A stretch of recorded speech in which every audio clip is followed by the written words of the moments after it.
see you on the couch. Inspirational creatives unite on the couch. But if something really represents you, like if you know you're against the colour pink and you hate pink and the sight of pink makes you sick, don't let anyone put you in a pink t-shirt. Not saying there's anything wrong with I hear you. I know where you're coming from. Just don't let anyone put you in a pink t-shirt. Like, remember what you stand for and always represent that. Hi, welcome back to Inspirational Creatives Unite. It's our second episode of the year. I have a very special guest this evening, Koder. Hi.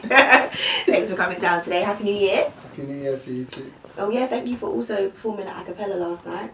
Our monthly open mic night. You did your thing. Thank you. Energy at high levels as usual. So my first question for you today is, who is Koder? Who is Koder? Yeah.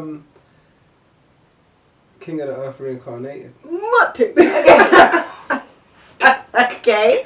Is that what it stands for? Yeah, that's what it now stands for. Before it just came to me. I used to like doing graffiti when I was younger, and Koder just came to me one night when I woke up. Or one morning when I woke up. Yeah. And I just kept writing it. So I used to do graffiti a lot, so I kept tagging it everywhere. And then when I started doing music, it just was the name that everyone was used to me tagging. So everyone was just like, Koder, do you know what I mean? So I just stuck with it. Nice. Okay. And now it means King of the Earth reincarnated, because man's read 2 books in there. No. Impressive. What books have you read? I've read The Alchemist. I've read The Prophet. I've read Celestine Prophecy. Richest Man in Babylon. Few books. Yeah, quite a few. Books. I read Seat of the Soul as well. Okay, so not just an artist. You got some intelligence got some books, in there. Yeah, no, it's good. I used to say, if you want to hide something from someone of my colour, put it in a book. True. So I'm looking in books to see what they're hiding. Yeah, no, it's important. No, knowledge and growth is important. So it's good that you've done that. So what's up for you for the new year? I know you've got your EP coming out. What are the plans? Well, I just got some good news the other day. So I'll be going to New Zealand on tour again, which is happy good news, because it's somewhere where I've always connected with. So it's nice to know that they want me to come back and do some stuff. And I'm working on a project called LDNZ with some New Zealand producers. So we've got Loquid, Perverse, Eno, and a few other producers that we're still in the talks with working with. But we're going to be doing an EP and we're going to go over New Zealand and do a big that's amazing. Touring, I wish I could tour though. Try it. Yeah, no, but why New Zealand? You said that you connect with them. That's quite a random place. Well, I've got family in New Zealand. Oh, okay. So I've been there. This will be my 4th time going. Yeah. Wow. So the first time I went is because I was a bad breeder. My mum sent me to my uncle. New Zealand, some people get sent to Jamaica, some people get sent to Africa. New Zealand. Go to the other side of the world. So yeah, she sent me there the first time, and I kind of changed my ways. And then a lot of musical opportunities came from it, because I was the first grime artist to actually be over there and actually perform the sound. So a lot of opportunities arose from that, and I was able to go back 2 times actually on tour. Wow. Where they sorted everything, and that was good. And this will be my 4th time. Yeah, that's really impressive. Thank you. Really impressive. So, who is your music inspired by? Where does it come from? Like, who did you first listen to? Thought, yeah, I can do this, or has it always been like a natural? I'd say when I really fell in love with it, it was So Solid.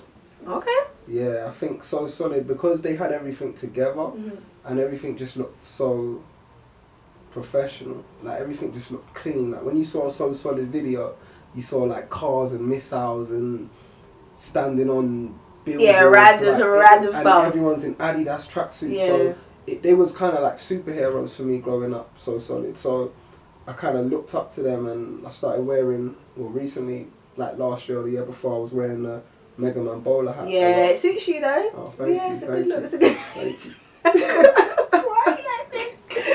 You gotta be different. You gotta be funny. So after the tour in New Zealand, what else what's gonna happen? Got any plans as yet? Or I'm working on a project at the moment to release over here called Black Rainbow. So, yes, I thought that was interesting. Why the name? Why Black Rainbow?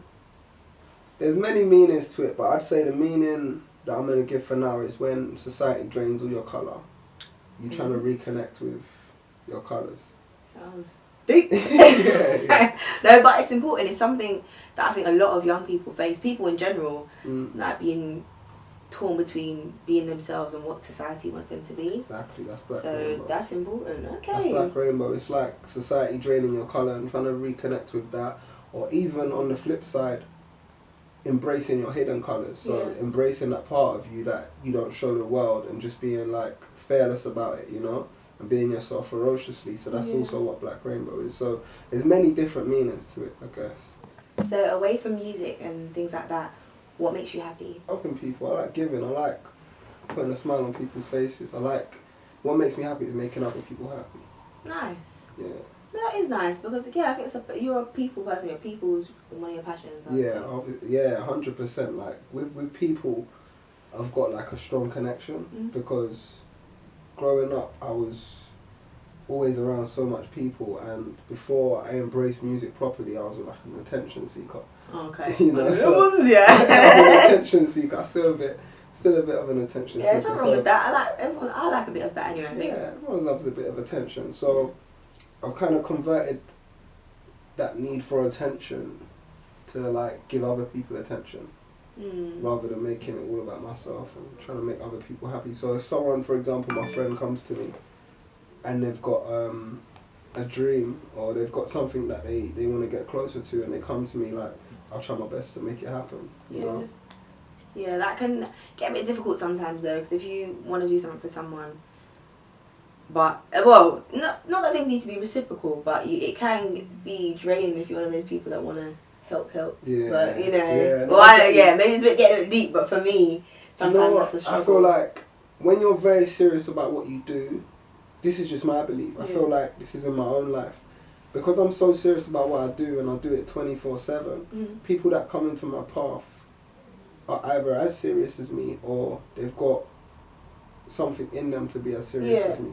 So I don't ever get people that really waste my time. Yeah, the last person that came to me for like help or advice was Angelo De Sons. I don't know if you've heard of him. He's a singer. So he's an up and coming singer, but he came to me to help him on his EP. So I executive produced that come out last year.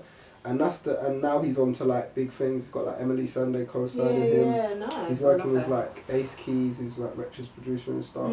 So he's doing big things now. So that's the kind of help that I want to give people who I see they're helping themselves before just coming to me like, yo, I need this to happen. You know what I'm saying? They're already helping themselves. I just come and put petrol on the fire, really. Getting blown up.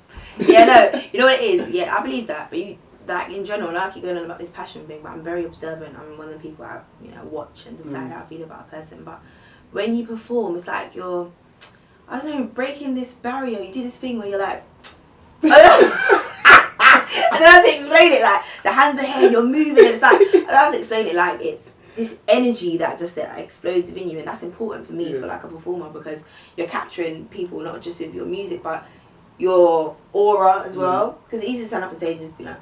do a little something or but no, it's a serious talent there. I don't just throw out compliments. So I feel privileged. Thank you. I do. You're welcome. What else? My final question. Oh yeah. So what people that know you or close to you, what would they say about you? So I'm crazy. Crazy. Yeah, I'm crazy. Everyone thinks I'm crazy, but it's a good crazy. It's not like a crazy like we intersection. Oh, okay, good. Crazy like we can't bring Should I hope not? We can't bring him nowhere. It's like it's a nice crazy. Like I'm the one who will come into a room and I see everyone wasting time, and I'll be like, we doing. Or I'll come into a room and I'm always seen as the life of the party.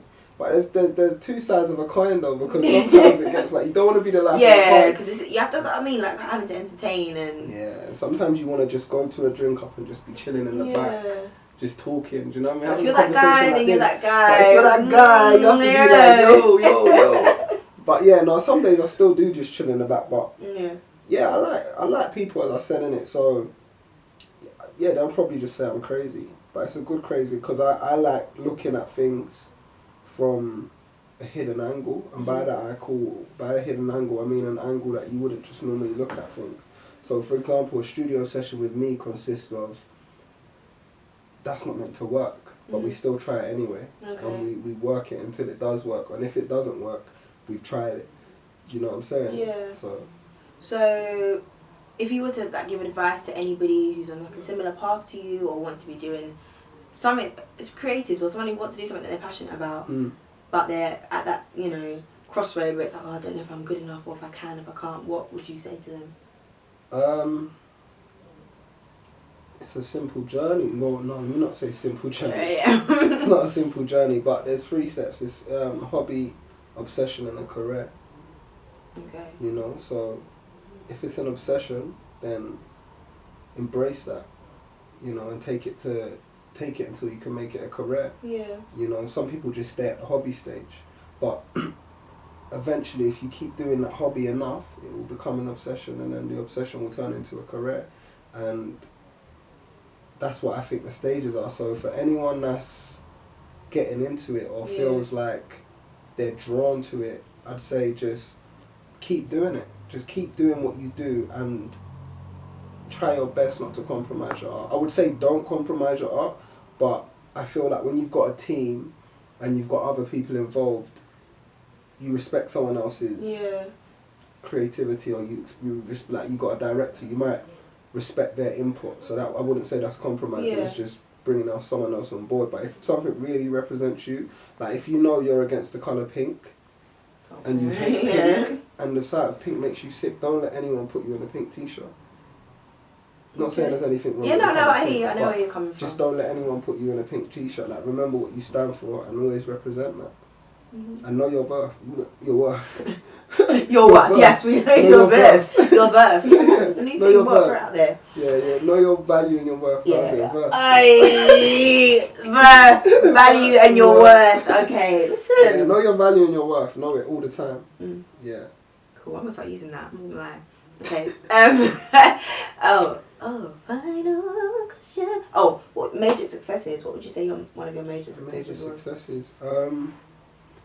I'd say definitely touring, taking the sound to New Zealand, because as I said, I was the first grime artist to actually go New Zealand to another place that hadn't.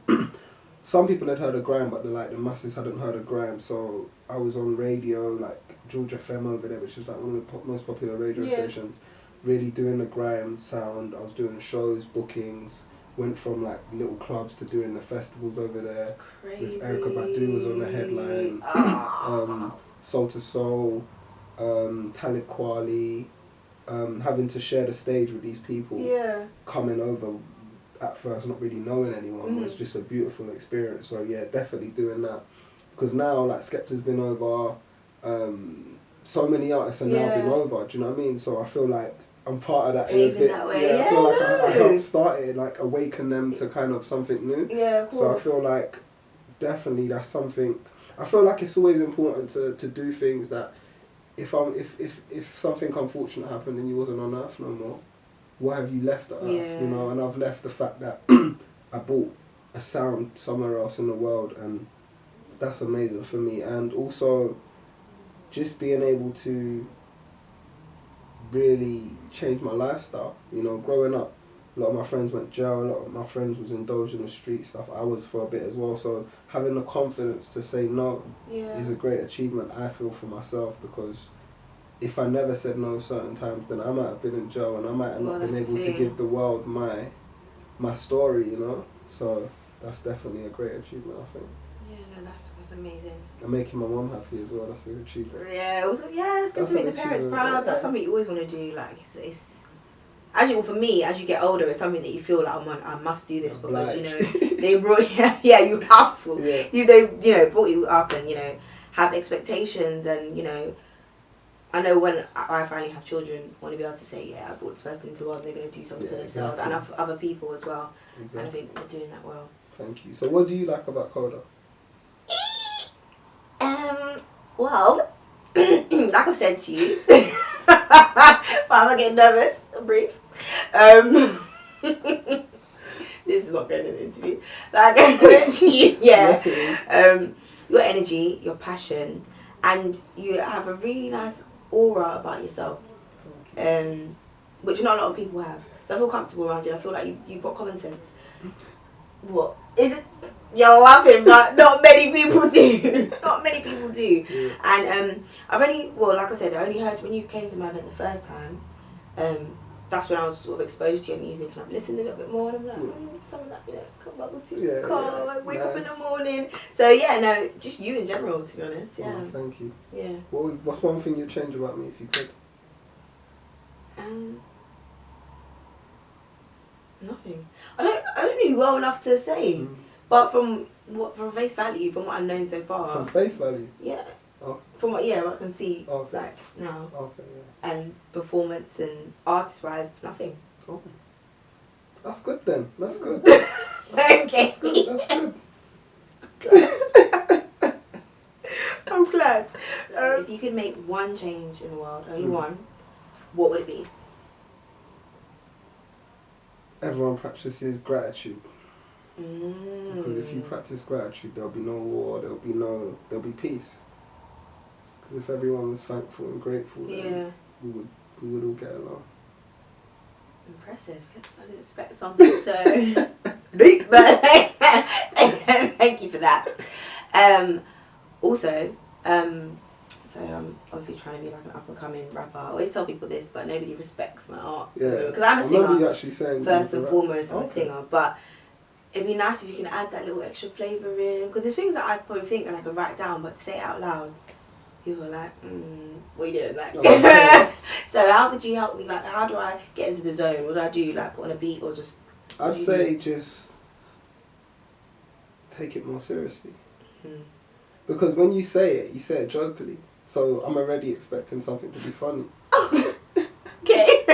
It's true though. Yeah, fair enough. If you can't just say I can rap, they're gonna be waiting for you to say something funny. Right? That's natural for me to do. That isn't, but yeah. I get it. No, fair I get enough. it. But you need to follow that up with something. Yeah. Don't worry, soon come. I'm waiting. Yeah. Listen. All right. I'm actually gonna. I'm tough though. Well, quite critical. Yeah. Have you had any of my bars before?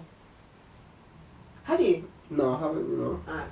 Actually, the first show, I might have heard some bars, but they never stuck no. in my head, so I need to go harder, man. Obviously, they're not that great. I remember I was going to probably try and repeat, but I'm not going to do that because clearly, yeah, that's quite embarrassing. Okay, well, thank you. Also, one more thing. Whoa. So, I've started a little, I'd say, a little movement in Broccoli. Okay. Yeah, so basically we're working on an 8-bar rhythm at the moment with all like the talent from Broccoli. So we've got Fresh Meds on it. They're going to be doing like the intro. They're going to be doing the hosting. We've got Tempo, myself, we've got King, we've got Tans. We've got a lot of artists from Broccoli. I wanted to kind of, you know, just make everyone combine and show what we have to offer, because I feel like if we do it in Broccoli, it sets a standard for every other area, and it kind of captures a moment while London still looks how it looks and our area still looks how it looks. We're going to capture it, shoot the music video, put it on telly, and then send the rhythm out so other areas can do it as well, and just kind of like get together unity, because I feel like when I say Broccoli, I say Lucian. You know, I'm not just saying Broccoli to segregate it. It's just it does come under the borough. But when I say Broccoli, I mean Lucian as well. So I want people to kind of look at Broccoli as their area as well. I don't want them to look at Broccoli as their that they live in, but I want you to look at Broccoli and see Peckham. Look at Peckham and see Brixton. Look at the fact that we're all in similar situations, and we all need to do what we can to come together and change it. You know, so that's what I wanted to start in Broccoli, because charity starts at home. Yeah, well, no, by all means, I back something like that, because live in this society where it's like your ends, my ends, we live around the corner from each other, it's not that deep. So yeah, no, that should be good. I look forward to it. Yeah, that's gonna be dope. Also, your video that you put out the other day, was that like spur of the moment, or was it something planned, or? Well, someone tweeted me saying, I want to hear you on a one-take freestyle, and lately I've just been doing a lot of listening to the supporters and just doing what they want. So the other day someone was like, yo, can you spit a UK Gram Cypher freestyle? So I done one and it got like, I think 200 retweets or something. And then someone messaged me the other day and was like, can I hear you on this one? No, it would be good to hear you on this one take beat. So I got the beat off iTunes and I just done it and just shot the video like the next day or something. Wow. You know, so I'm just kind of got my serious projects that I'm working on, but in the time when I'm not releasing nothing from my projects, these are the times where I want the supporters to get out to me and just make their dreams come true, I guess, yeah. and make their dream tracks come true. Try my best to, you know. Nice. I just had fun on that tune. Yeah, I can tell. It was just fun. It was just fun. Yeah, no, it was very, very good. Yeah. Why wasn't you in the video? You didn't call me. Oh. Yeah. Next time, obviously. Yeah, then you got a Hit me tracksuit. up. Yeah, I've got a few Adidas tracksuits. Okay, yeah. You're there.